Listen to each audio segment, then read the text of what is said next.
dans l'affaire qui oppose l'UFDG au ministère de l'Intérieur et de la décentralisation. Je réitère toujours mes propos du 21 juillet dans les différents médias, comme quoi c'était une simple lettre que le ministre avait adressée à l'UFDG. Ce n'était pas une décision administrative. Donc, raison pour laquelle la Cour suprême n'est pas partie par 4 chemins. La Cour suprême a purement et simplement rejeté le recours contre cette lettre. Je vous remercie. La Cour a parlé de rejet de moyens soulevés par les défendeurs. Non, ça a été une erreur de lecture. Sinon, j'ai la décision sous ma main ici. Vous voyez, la décision dit, statuant publiquement, contradictoirement en matière administrative, en premier et en dernier ressort, à la forme, rejette le moyen soulevé par la demanderesse.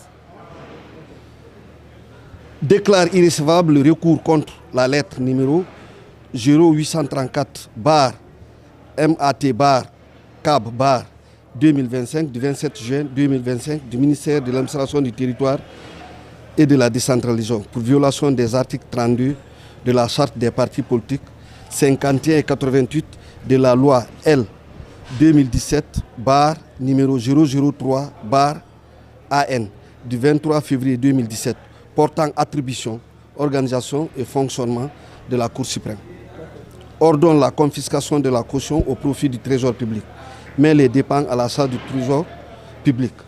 Ordonne la transcription du jugement et du présent arrêt dans les registres à ses destinés. Ordonne sa publication dans le bulletin de la Cour suprême. Ainsi fait juger et prononcer les jours, mois et ans que dessous. Donc l'AG est content d'avoir réussi à bloquer le congrès de février. Non, ce n'est pas l'AG qui est content. Plutôt, c'est le droit qui a été dit. Voilà. Ce n'est pas une question de l'AG. C'est le droit. Voilà, je suis maître Lansana Koma, je substitue maître Sirba Mourikanti dans cette affaire. L'AG. Oui. En Guinée, on a le sentiment, très malheureusement, que l'opposition ne gagne jamais contre le pouvoir. Vous savez qu'il y a beaucoup de jurisprudence en la matière. Et l'opposition ne gagne jamais contre l'État, alors que l'État aussi est un sujet de droit. Et malheureusement, c'est le sentiment-là qui se développe depuis un certain nombre d'années. Vous avez beaucoup de décisions à la matière qui ont été rendues par les cours et tribunaux de la République, dans lesquelles décisions l'opposition ne gagne jamais. Et ça, c'est une inquiétude. C'est une grande inquiétude en matière de démocratie, parce qu'en matière de démocratie, la justice doit jouer son rôle de rempart. C'est-à-dire que quand ça ne va pas, on doit se référer à l'arbitre qui doit trancher. Mais malheureusement, dans les décisions que notre justice rend, quand il s'agit des litiges opposant l'État aux politiques, aux hommes politiques, c'est toujours l'État qui gagne et c'est toujours les hommes politiques qui perdent. C'est malheureux. Revenons sur le terrain. Alors, il fallait que j'introduise, parce que je veux dire que pour que notre démocratie marche, eh bien, il faudrait bien que les hommes en robe décident. C'est important.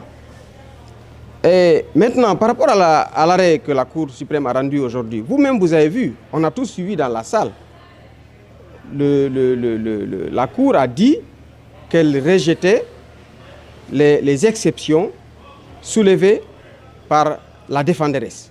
La défenderesse dans ce procès, c'est bien l'agent judiciaire de l'État, donc qui avait soulevé des exceptions.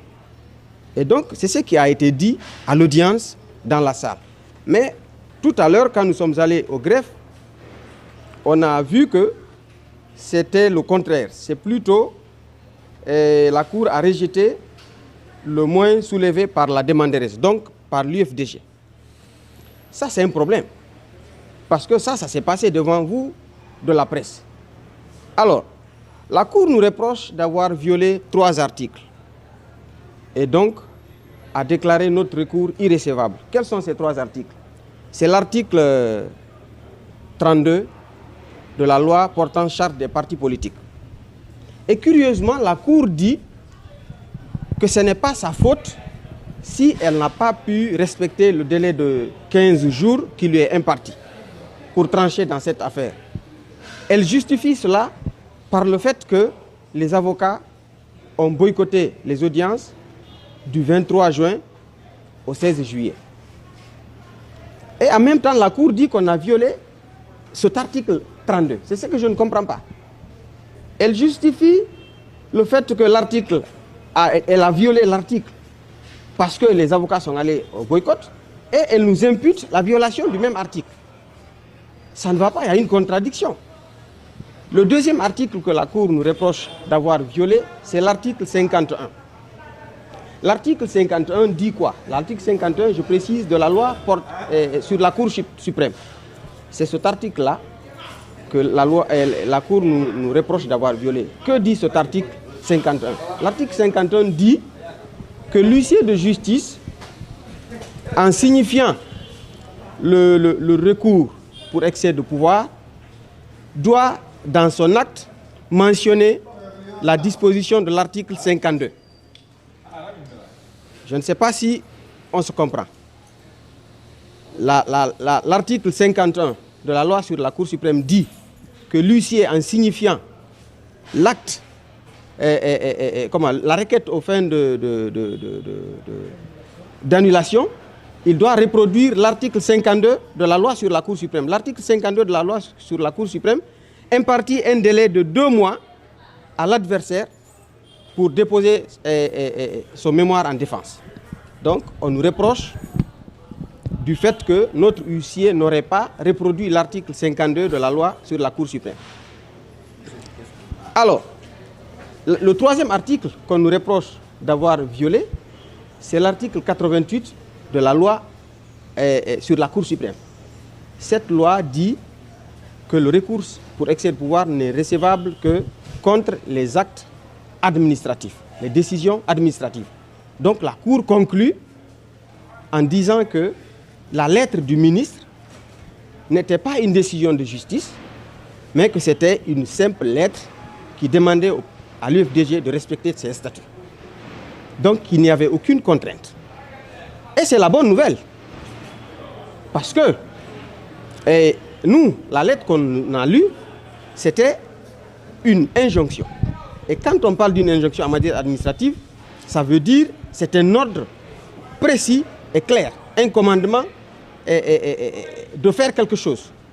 À défaut, on s'expose à une sanction. Maintenant, si l'État dit que c'est une simple lettre, ça veut dire alors que les congrès du parti ne sont pas interdits par le ministère de l'administration du territoire. Et ça, c'est la bonne nouvelle. On considère ça comme une simple lettre, on leur prend au mot. Et surtout que, vous vous rappelez, le 20 août passé, le ministère de l'administration du territoire avait pris une décision suspendant l'UFDG pour un délai de 3 mois, 90 jours, et demande à l'UFDG dans la même décision de se mettre en règle. Donc, en tant qu'avocat, on va conseiller au parti de faire comme l'UFR, parce que l'UFR aussi avait été suspendu, et c'est au moment de sa suspension que le parti s'est mis en règle. Donc, nous allons, en tant qu'avocat, conseiller au parti de se mettre en règle dans le délai de 90 jours qui lui est imparti. En organisant le congrès, bien sûr. En organisant le congrès, bien sûr.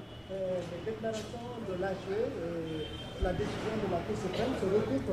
Selon quoi, ce n'est qu'une simple lettre, non une injonction donnée à l'UFDG. Est-ce que ça veut dire que le parti peut procéder désormais à la tenue à l'organisation de son congrès national? Tout à fait. Si c'est lui, l'auteur de l'acte, dit que ce n'est pas une décision, que c'est une simple lettre de rappel fait à l'UFDG de respecter ses statuts, ça veut dire que ce n'est pas une décision, ce n'est pas une interdiction, ce n'est pas une injonction. Donc, on accepte ça, on prend ça comme une simple lettre et on va conseiller à notre client, l'UFDG, de tenir son congrès dans le délai de 90 jours qui lui est imparti. Okay. Maintenant, Résumez votre sentiment par rapport à ce qui se passe. Ah bon, oui, mais c'est regrettable. C'est vraiment regrettable. Surtout que la décision a été rendue en premier et en dernier ressort. Vous voyez, ça veut dire qu'il n'y a pas autre recours à part les juridictions internationales. Et pourtant, nous, on avait confiance à notre Cour suprême parce que la jurisprudence est constante à la matière. Même quand une autorité parle, elle donne un ordre, c'est un acte administratif. Parce que c'est assorti de sanctions en cas de violation. Un acte administratif, c'est un acte pris par une autorité fondée de pouvoir et qui porte grief à quelqu'un, à une personne, physique ou morale, et la violation d'un tel ordre expose l'intéressé à une sanction de l'administration. Donc la jurisprudence, elle est constante à la matière. Il s'agit bel et bien d'une décision, d'une injonction qui a été prise par le ministre de l'administration du territoire. Donc pour nous, le ministère de l'administration du territoire a reculé. C'est tout. C'est un recul. Donc quand il dit que ce n'est pas une décision, ce n'est pas une injonction, ce n'est pas un ordre, il n'y a pas de problème. Donc on prend ça comme ça, ce n'est pas un ordre, donc on organise notre congrès.